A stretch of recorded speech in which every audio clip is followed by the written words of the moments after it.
Not even the rich and famous are safe from the crime crisis plaguing Democrat-led cities.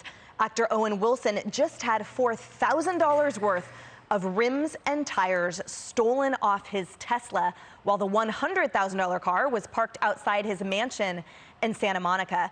Now, just last month, the LAPD issued a warning that gangs were targeting expensive cars as violent crime continues to surge with no end in sight. Carly, must have been some sweet rims, too, for that price tag. Yeah, and unfortunately, my contribution to this conversation that I want to bring to the table is a horrific statistic out of Chicago. So far, over 97 children have been shot in Chicago so far this year, and I was reading about one of them. His name is Shondell Holiday, and I was reading about something his teacher said.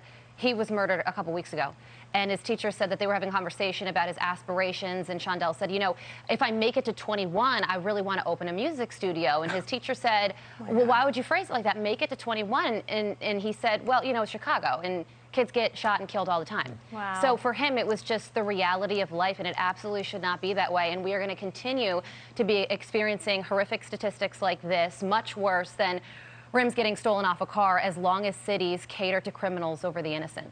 Oh, that's absolutely horrifying, Carly. And Jillian, to Carly's point, I mean, just this holiday weekend in Chicago, Illinois has some of the strictest gun laws in the country, but 43 people were shot, 8 fatally there.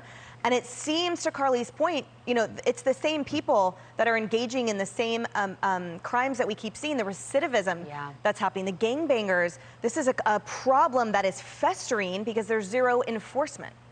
Well, and L.A. in particular, where Owen Wilson's car rims got stolen, is like the heart of this sort of, I don't know what you want to call it, an ethical dilemma, you know, that public officials, politicians seem to be having about how to treat criminals.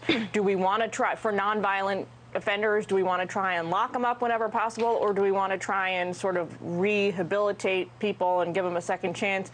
It's all playing out right before our eyes in LA's streets, where right now, let me get this right, the LA County Sheriff's Office reports robberies and aggravated assaults are up more than 11% right now over this time last year. At the same time, LA's City Council, interestingly, is now considering banning homeless shelters from within 500 feet of daycare centers and schools because assaults against children, as Carly just mentioned, are up. So they're really tussling with this, like, how do we keep different demographics within this population safe? They're not having a lot of success with it, though, so far. Right. So, Kaylee, to Jillian's point, in L.A., they're wrestling with the definition of law and order and how to pursue it. And it's also sort of underscoring the friction between the wealthy community there, which the L.A. County Sheriff also reports that gangs are targeting them. And it's frightening. It's not just theft, right? We have video here of thieves brazenly breaking into a store with sledgehammers, and security guards have been shot and killed there in Southern California protecting retail, Kaylee. Yeah, and the sheriff, Alex Villanueva, makes this terrifying point that we're having people from out of county, out of state coming here to LA to do this. Foreign nationals are coming here to do burglaries, he said, and the sheriff's trying his best to do whatever he can. But you know, Emily, you have this district attorney, Gascon, who announced 13 misdemeanors he would no longer prosecute because they wanted to, quote, reimagine public safety and best serve the interest of justice and community well-being. Well, reimagining, we hear that word a lot. We've heard it about ICE. We've heard it about the police officers from the left. Reimagining turns into a nightmare, especially when the sheriff brings you, I think it's 13,238 cases that you just refuse to prosecute. Imagine being law enforcement, how frustrating that must be. Yeah, the nightmare, Raymond, is those families who've lost loved ones. Well, they've reimagined public safety so far that the public is no longer safe. I mean, here in New Orleans, we had a graduation just a few blocks from where I am today. High school graduation. Guns break out. A grandmother is now dead. 3 other people are injured. One woman a few days ago dragged by her, from her car. She was getting gas. They tried to steal her car. They dragged the woman, and she died.